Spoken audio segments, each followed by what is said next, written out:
Hi everyone, welcome back to my channel. I'm Amy Crow, and today we're going to talk about how friendship shifts through the seasons of motherhood. So first of all, I have a question for you.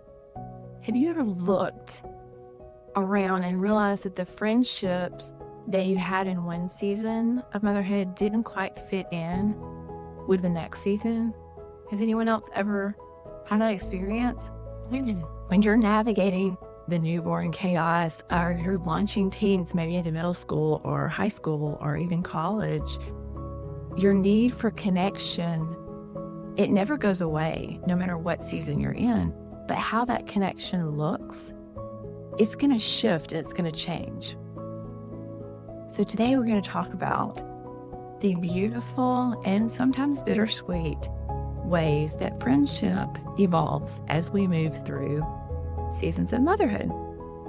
So let's dive right in. In early motherhood, maybe you had those mom friends that would meet you and y'all would go on stroller walks together with your babies, or you bonded over the sleepless nights and all the things that go with the newborns. But then as your kids grew, your schedule gets so busy, and theirs did too. And suddenly you're seeing these other moms less. And the conversations go from the daily text to, hey, we need to really catch up soon. And that soon just never comes. Or maybe your season of life has shifted a little bit and your kids are a little bit older. Or maybe you're homeschooling and your other friends are sending theirs to school, so you don't have that connection anymore. Or maybe you've moved and you've moved away from all these friends that you have known forever and formed those bonds with, and you don't have that anymore. And you start to wonder, is something wrong with me? Or is this just how friendship works? Here's the truth. God designed relationship to shift as we grow. So it's not failure. This is fruit. This is us growing and evolving and doing what we're supposed to do. And I want to help you go through the different ones today so you can maybe feel a little bit better about it and figure out which season you're in and figure out what we can do in each of those seasons. So your children's needs change, and just like your children's needs change, our needs change too as moms. That whole rhythm and roles and the friendships, that's going to adjust depending on what season of motherhood that we're in. Some friends are for a season, and I had heard that before, but until I actually experienced, I really didn't understand what people meant when they said that. How can you just have friends for a season? But it's true. Some friends are just for a season. Some are for a lifetime, and those are the most precious ones, the ones that you can count on no matter what, the ones that have been there, that know you from the time you were little all the way through. Those are for a lifetime. And some go silent and then maybe come back again when you least expect it. Has anyone ever had that happen before too? What matters is when we recognize the season that we're in and seek the connection that fits that season. And that's what I want to help you with today, because there's different ones, there's different ways that you can do that. Ecclesiastes 3:1 tells us there is a time for everything and a season for every activity under the heavens. Even God knew that we were going to be in different seasons, and He gave us a verse for that. Tuck that verse away and commit that to your heart. And when you're struggling and you're feeling overwhelmed and you're feeling like you just don't know where you fit in and you need that friendship, cling to that verse. I'm going to give you hope today. I want to give you hope. So we're going to talk about the 4 friendship seasons. Number 1, the seed season. What is the seed season? So glad you asked. So the seed season is where you're planting connections. So this would be the season of motherhood and friendship and motherhood where you're a new mom, or you've moved to a new neighborhood, or maybe you're in a new stage of life. All those would fit this season, the seed season. You're finding your people. It doesn't necessarily mean that you have to have a newborn. You could just be in a different situation where you're having to start over. And so you're in that seed season. So there's a season. Another season, the second season, is called the blooming season. What in the world is the blooming season? That's where friendships grow really fast. And you're seeing each other weekly, and there's vulnerability, and there's prayer, and you share the same struggles. That automatically draws people closer when you're sharing the same struggles, and it's soul refreshing. That's the season that is very promising and hopeful, and that's the season we want to be in. But that's not always the season that all of us are in, because we're going to hit these different seasons at different times. And sometimes if you don't realize that, you're just like, there must be something wrong with me. That's not the case. I promise you that. So, third season is the pruning season. This is a hard season.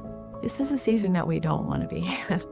But unfortunately, we all have to experience this at some point. That's where life just pulls you in different directions, and some friendships take a pause. It feels very painful, but please hear me when I say this. God is making space. When you're in that pruning season, there's a reason that you're in that pruning season. And God may be trying to show you something during that time in ways that maybe you need to shift and change and grow. And at the same time, He's probably working on someone else too, and He's going to bring you together in that friendship when the timing's right. So don't discount the pruning season, because the pruning season has to take place in order for you to experience the blooming season. So just keep that in mind. And last but not least is the rooted season. What is the rooted season? That's where you just have a few deep friendships that anchor you. The ones that are just, this is the person that you could call middle of the night. They've got your back. This is a person that could come over if your house just looks like a tornado just went through it, and you don't even care if they come in. That kind of friend. There's just consistency, there's grace, and there's support even through change. Each season has a purpose. Every one of these seasons have a purpose, and we all go through these different seasons at different times. Don't mourn the pruning season. Just trust the growth. Just like in plants and trees and fruit and other things in nature, when it gets pruned, that cuts away all the bad so that the good can grow. So just keep that in mind if you're in that pruning season right now. Know that it's not forever, and know that you have something to look forward to. God is pruning us for a reason, and He's got something in the wings, and you just have to wait. And that's the hard part. So what do you do when the friendship shifts? That's a very important question. So first of all, ask yourself, what season am I in right now? When I listed those 4, could you identify with one of them? Did one of them stand out to you as, oh, that's the season I'm in right now? So ask yourself, what season am I in? And what do I need to do right now? Is there something that I can do to maybe get into the blooming season? Maybe you're in the seed season, but you would like to be in the blooming season. What can you do? One thing you could do is reach out. Just reach out, even if it feels awkward. Sometimes vulnerability is key, because you're showing someone else that you're willing to step out there and put yourself out there. And that vulnerability always makes you more susceptible to getting to open up to people and for people to open up to you. So reach out, because it does open doors. Also, be okay with quiet seasons. That's hard for me, because everyone wants friendships. Everyone wants someone that they can call or go have lunch with, or maybe have a night out with, or whatever, or just you call and vent to, or share a secret with, whatever the case may be. You want that friendship, but be okay with open, quiet seasons. Even while honoring your old ones, though, here's a new one. Make room for new friendships. You can still honor your old friendships, but make room for new friendships. Make room for people who need that new friendship coming in. Increase your circle. There's so many groups sometimes that just, oh, we've been together forever, and we've grown up together, and we went through school together, and we don't know this person. And make room for new people. They can't help that they live somewhere else when y'all grew up together, but make room for them. Make room for the new friendships because you could be missing out on an awesome friendship just because you're not willing to let somebody else in. Great for doing. And most of all, more than anything else, invite God into your friendships. He's the one that created all of us, and He created friendships. He wants us to have friends. He wants us to be happy. He wants us to thrive. So invite God into your friendships because He knows what you need, and He knows when you need it. He knows what season you're in, and He knows who He's already pruning right now so that they can be in the blooming season with you later on. So just invite God into your friendships. If you're in a season of friendship drought right now, or you just want to deepen your current friendship relationships, I created a free guide just for you. And it's a very short guide. I printed one out for you so you can see it. It's printable. And I'm going to put the link in the description below. But this is my friendship starter guide. And it's awesome because it has 12 different little meaningful conversation starters that you can use when you're trying to maybe start a new friendship or rekindle an old one, find out where someone is now in their stage. So it's got 12 different conversation starters in here that you can have with you. You could even fold this, stick it in your purse if you need one to get to memory, or just look at a few of them and say, "No, I could ask that." It's just different questions that go a little bit deeper, and it's more of instead of how have you been, or how are your kids doing, or what's going on at work. It goes a little bit deeper to make them think a little bit more, and it does start conversations. So it's a great thing to have, and it's yours free. Just download it, and I want to try to help you any way I can to use this to create and start new friendships and to get the ball rolling with that. So take it. It's called From Small Talk to Soul Talk, and you're welcome to download that anytime. I created it just for you. I will send you more encouragement like this. Go sign up for this one. I love sending encouragement. I love sending things that will help people and give people hope and just to get on the right track, because as moms, we all need as much encouragement as we can get. So I try to honor that and think of what would I need, what would I want, what would help me out, and then create that for you too. Take advantage of.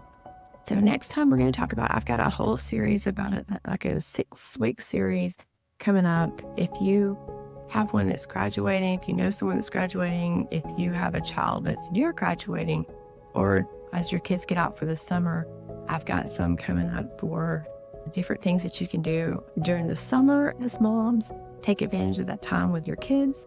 Also, if you've got one that has just recently graduated and is going off to things and better things and you're struggling with that, please stay tuned for my next few in the series, because we're going to be talking about all of those things and ways that moms can prepare for that and different things that you can do to get them ready for college and beyond. And so I'm excited about that. Stay tuned. I hope that this was encouraging for you today. I hope that you picked a season and realized that there's different ones and that you're not alone, and God wants you to have friends and He wants to bring them to you in His perfect timing. So make yourself ready, make yourself available, and grab your conversation starters so you can encourage those friendships, and just pray about it and ask God to send the friends into your life that He wants you to have, that are good for you, that are soul refreshing friendships. I hope this has encouraged you today. I encourage you to subscribe if you haven't already so you don't miss any of the great videos coming up. And I look forward to seeing you in the next one. Y'all have a great